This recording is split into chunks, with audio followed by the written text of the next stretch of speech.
a gente não tem tantos representantes do setor de telecomunicações. Eu acho que vale destacar, eu vi muita gente comentando aqui no chat, as empresas aportáveis seriam a Vivo e a TIM.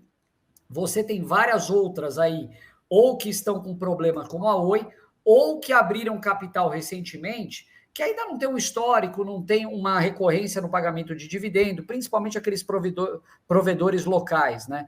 Então, a gente costuma olhar para telecomunicações sob uma ótica extremamente restrita, mas é um setor que já foi muito importante na Bolsa. Inclusive, o pessoal fala, poxa, mas o Barsi nunca teve.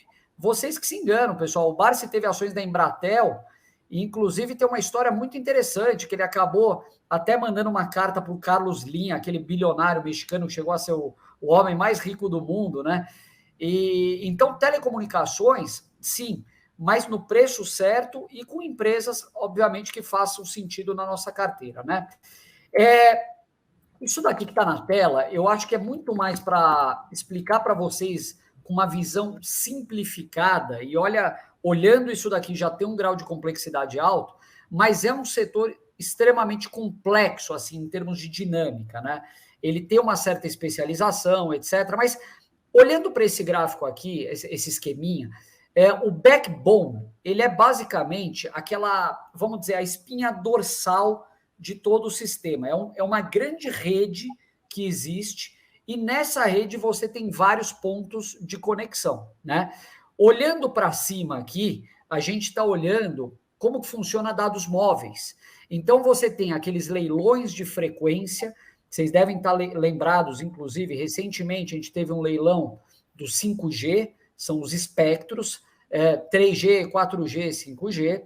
Depois, você tem essas centrais de comutação e controle, que vão também fazer a conexão com o que você está vendo do lado, que são esses chamados ERBs, são as estações rádio base. Essas estações são alguns equipamentos que acabam fazendo a conexão entre os telefones que estão na mão de cada um de nós e a companhia telefônica, tá? Essa conexão que você está vendo depois, ela é feita através desses ERBs, e o consumidor final, ele recebe o acesso. E assim, uma coisa que a gente pode dizer é que a telefonia no Brasil, ela veio evoluindo nas últimas décadas de forma assim impressionante, desde a privatização, né? Acho que é um dos grandes exemplos de uma privatização. É claro, você pode até ter crítica, são poucos players, tal, mas o fato é, a penetração do mercado hoje de celular, a quantidade de celular na mão dos brasileiros, de linhas telefônicas, é algo que, se você comparar com o passado, melhorou drasticamente, né? Só para vocês terem uma ideia, a Telebrás foi privatizada em 1998, mas muita gente, e eu me lembro, você tinha o telefone como um bem declarado no imposto de renda, né, pessoal? Precisava ficar na fila, era um negócio terrível, e hoje o acesso melhorou demais. É claro, poderia melhorar, mas tivemos um avanço gigantesco. Olhando a parte de baixo, a gente está olhando a parte de fibra, que é o futuro, é o que as empresas têm investindo muito pesado ultimamente. E aí você tem a transmissão via fibra, através dos cabos de fibra ótica, que transmitem, claro, para cidades, através de provedores locais ou de grandes provedores, distribuição local, conexão com as residências e consumidor final. Então, o Fabião falou lá atrás que se a gente está fazendo uma live hoje é graças à energia elétrica, é graças também à transmissão da comunicação de fibra, tá?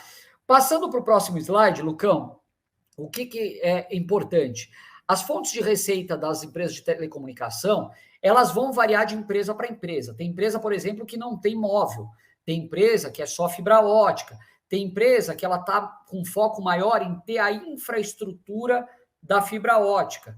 Tem outras empresas que alugam espaço nessas empresas que têm a infraestrutura. Mas assim, de uma forma resumida e bem básica, primeiro, você pode ter receita de telefonia fixa e móvel, que é o chamado, a chamada voz, que está caindo cada vez mais, né? Inclusive, você pega algumas empresas como a Oi, que ainda tem obrigações gigantescas relacionadas à telefonia fixa, e isso tem gerado brigas homéricas na Anatel, processos, inclusive, e essas empresas pedem ressarcimento, porque elas têm que garantir o bom funcionamento e a manutenção da rede, mas é uma rede que praticamente não é usada mais e que vai ser cada vez menos usada. Isso inclui até orelhões, pessoal, para vocês terem uma ideia. Depois, outra fonte de receita, dados móveis, algo que o Jean falou lá atrás, né, com muita propriedade, inclusive, de que essas são empresas que geram boleto, que você vai viajar, chega em casa, o boleto está lá. Aqui é a mesma coisa. Você tem um plano de dados móvel no teu celular, você tem contratado lá não sei quantos giga.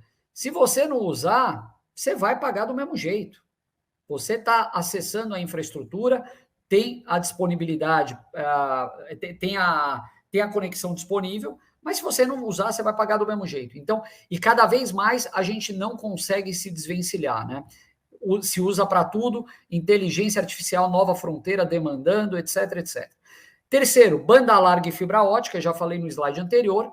Quarto, TV por assinatura caindo cada vez mais também. E serviços de tecnologia da informação e digitais, aqui inclui uma variedade enorme, desde manutenção até, por exemplo, pessoas que podem vir na sua casa para garantir que o sinal de Wi-Fi ele passa por todos os cômodos, enfim. Você tem empresas hoje que estão olhando para tudo isso.